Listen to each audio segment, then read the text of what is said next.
In February 2018, Apple handed the legal and financial relationship with every mainland Chinese iCloud user to a company owned by the Chinese government. The company was Guizhou Big Data, created in 2014 by the government of Guizhou province. The new terms added a sentence found in no other country's version.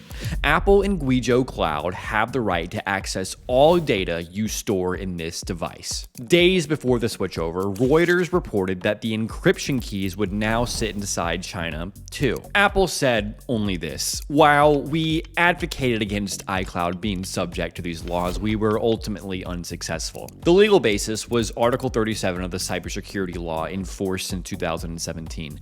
Data collected in China must be stored in China.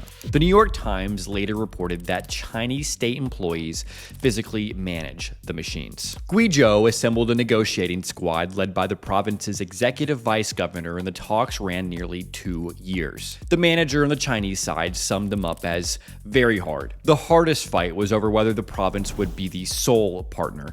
Apple lost. Everything just described sits with one state-owned company and nobody else. In 2018, the Chinese government told Apple where to keep Chinese users' data. Now it controls the AI model behind Apple's assistant on Chinese phones. A service may only build on a base model the state has already registered, and the technical partner supplying it has to register as well. So the Chinese version of Apple's assistant is filed by a Shanghai subsidiary, with Alibaba doing the AI work behind it. Reuters reported last week that Apple has trained an AI model for this one market, something it has never done before. Alibaba's chairman confirmed the partnership once in February 2025, and neither company has filed anything since. The 2018 arrangement never ended. Apple's Chinese customer data still sits in two data centers at Guiyang and at Ulanqab, and the keys that open all of it sit in the same buildings. Guizhou-Cloud holds both the right to read it all and the keys. It can open any Chinese user's data without Apple in the room.